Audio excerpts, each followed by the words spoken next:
What we do with these events is create an environment. And what I'm going to hopefully show you to do is take that environment home with you. An environment's about being in harmony with nature, about being in harmony with energy. As all the speakers up here have told y'all, everything's alive, everything vibrates.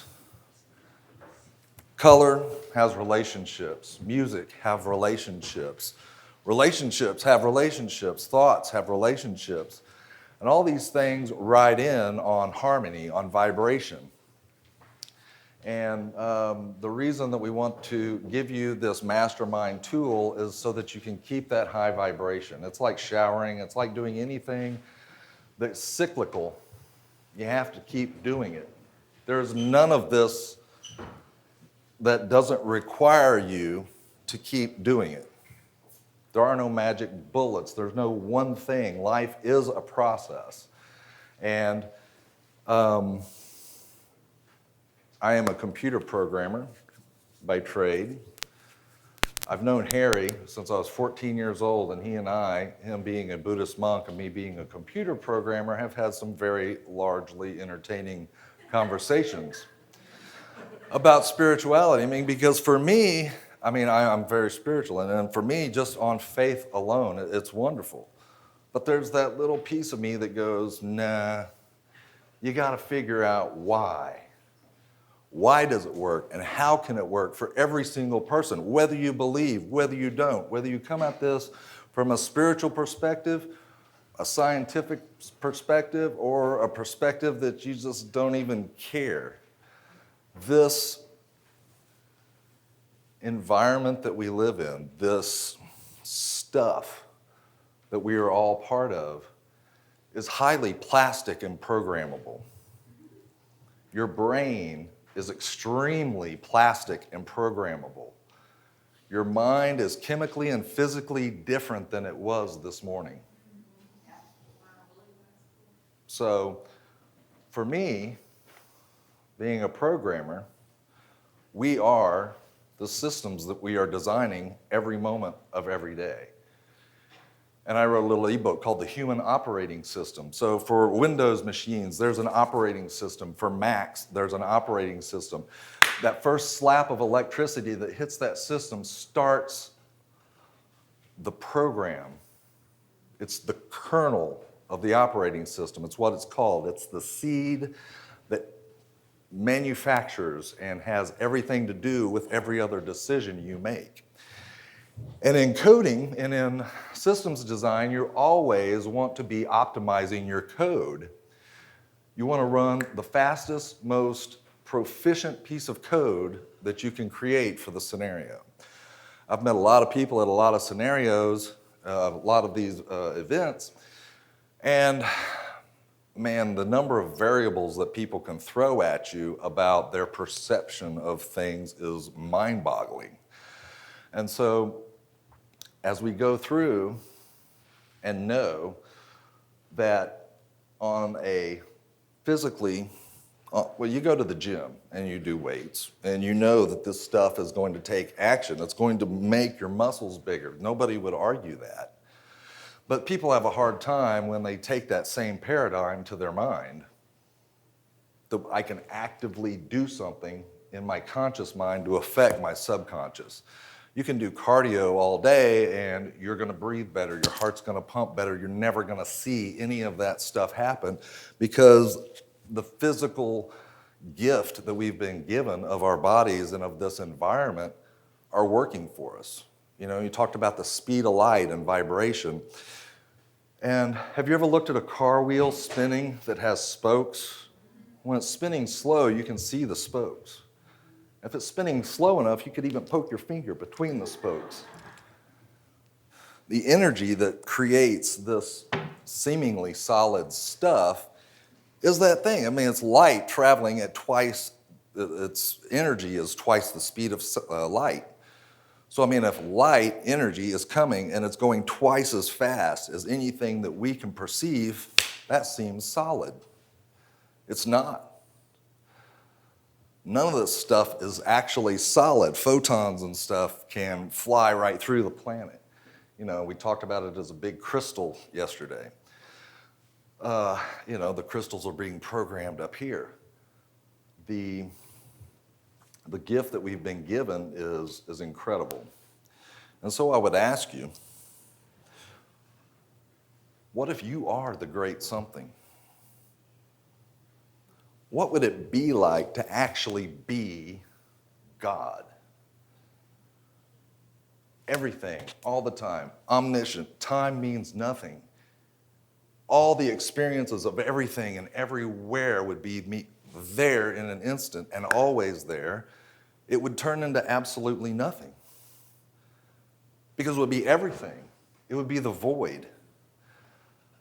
So, as God, and you're sitting there going, well, that's boring as shit. Because there's nothing going on. How am I supposed to observe myself or what's going on? So what would you do? I need to create a bunch of creative agents that I can slap into existence with a big bang of love. And this energy that we live in is the universe giving us the ability to observe itself. We are basically the observational agents of the great something. We are the creative agents, and I don't mean creative in that you're a musician, that you're a poet. You are the creative functionality of this universe. You are the creative point of everything that we are. And in that, we have our belief systems as human beings, the human operating system. All of the symptoms that we have out there, the love stuff, the spiritual stuff, the wealth stuff, the health stuff, the relationship stuff, all those are symptoms. And they're all results of your belief systems, your love system, your spiritual system, your wealth systems. And so all of these get created from right now. What I just said, you either agreed with it or you didn't. Your mind has said, this guy's full of crap, or he's not. I'm really digging what he's saying, or I'm not. So, your brain is always recreating itself every single time. Physicists, in their quest to find out how the brain does what it does, their best estimation is that we pop reality into existence for ourselves 144,000 times every second.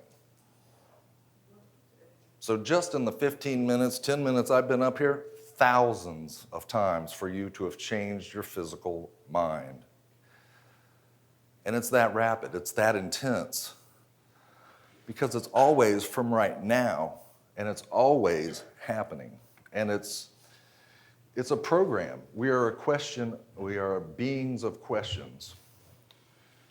How we program ourselves is an interesting thing to me. And for all those people who I met that I've okay, there's all these variables and stuff, and how can y'all not realize that it's just that simple? The best Buddhist teaching is the guy holding a flower. And as soon as you got it, you could walk away. The teaching of the creation of a flower is subtle. But too many people through all of our experiences, they throw all of the crap of our lives. And it starts to clutter all that stuff.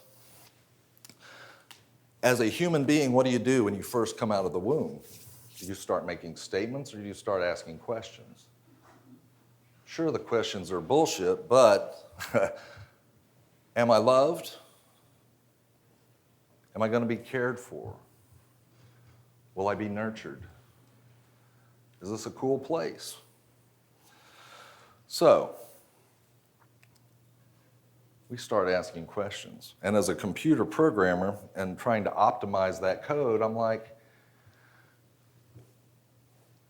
if I just knew all of the right questions, or if I just had all the answers, I would have everything.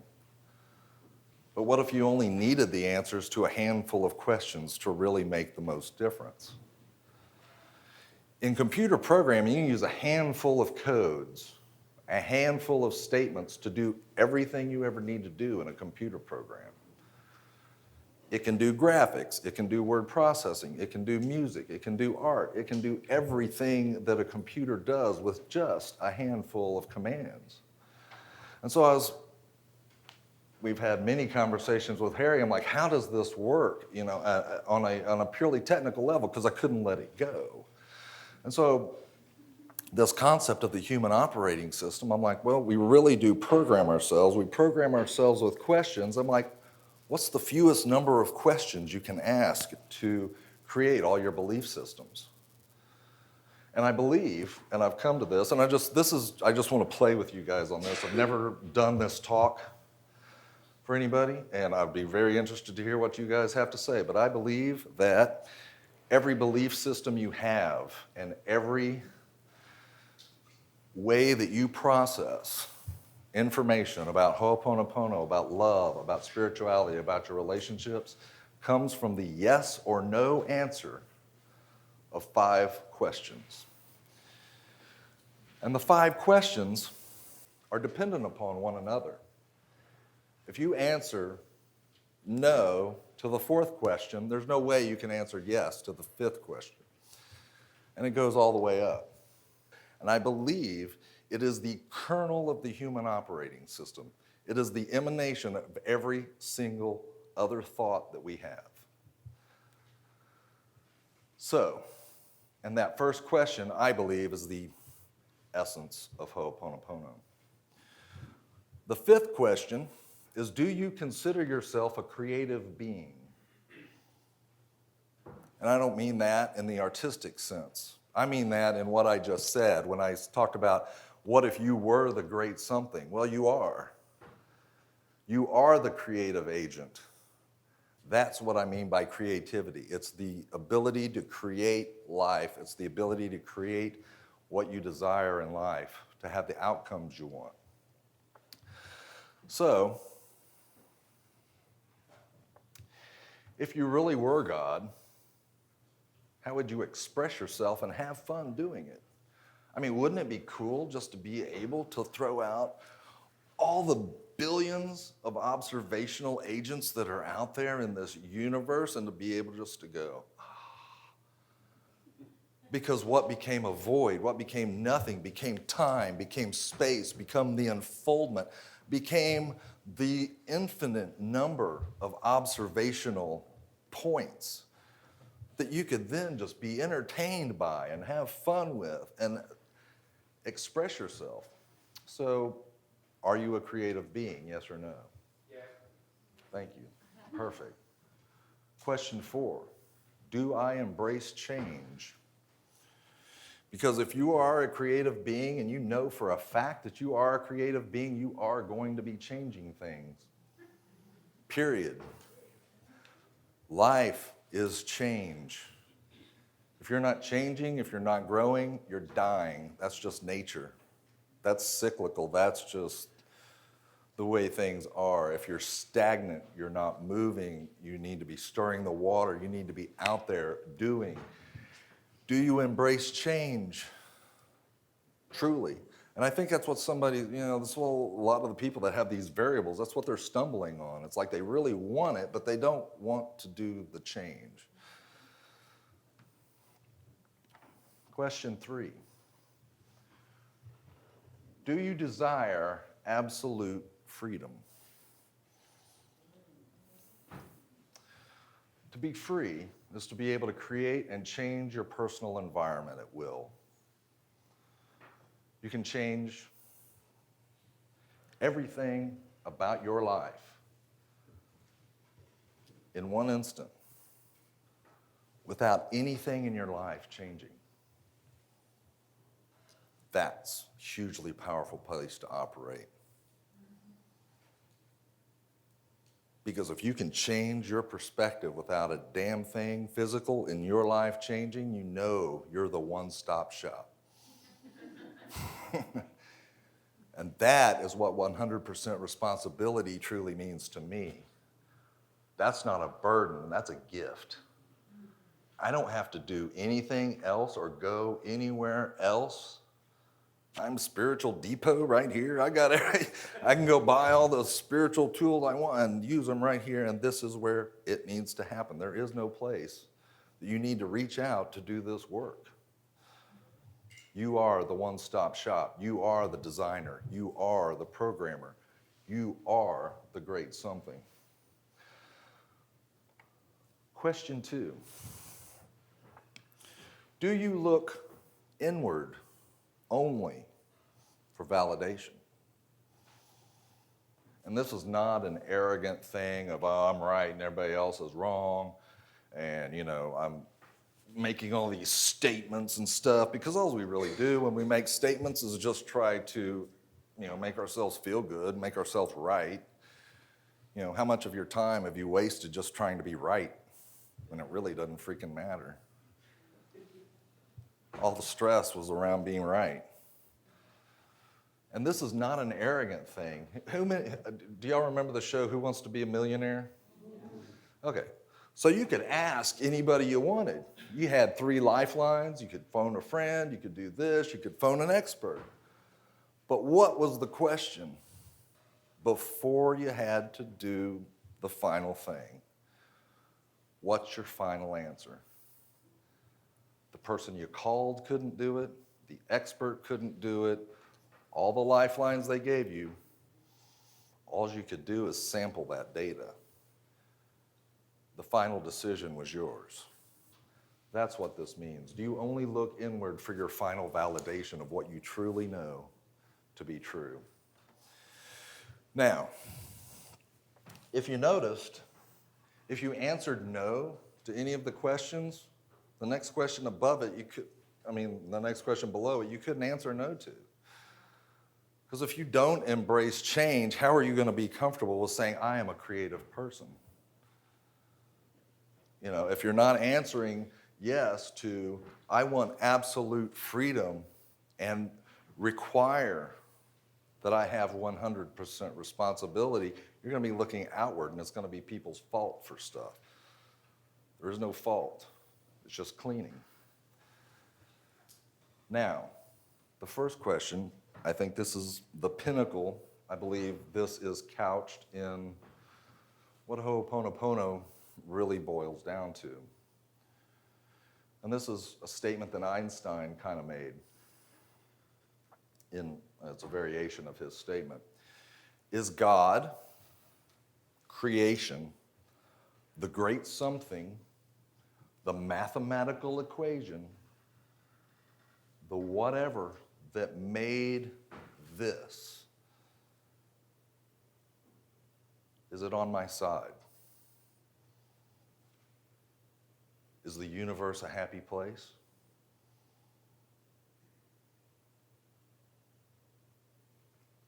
How do you answer yes to any of the following questions if that's not true? I believe this whole thing is made for us. The Big Bang and everything in it, all of creation, all of spirituality is made as a gift of love to us. We are the observational agents of love. We are the pinnacle of hooponopono. All it really is a vibration of love. That is the purest, most essential thing a human being can do, in my opinion, is vibrate love. However you get there, whether it's hooponopono, meditation, essential oils, music, whatever it is. Does the universe love me? I think it does. I think it shows that to us every single day. The subtleties of life teach you. If you can learn from the little subtleties of life, lessons go very quickly. If you choose not to look for the subtleties of life, if you choose to be distracted by the details and bullshit and the variables of life, you'll miss them. And they will come around to smack you if you let them. And if you give them enough time, life will reach up and go, dude, What is up with you, man? Get this lesson.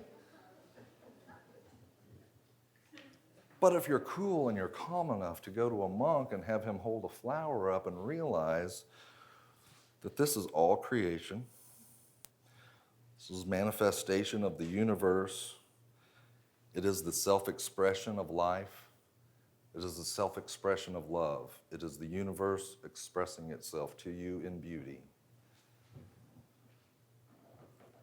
How much more do you need to know?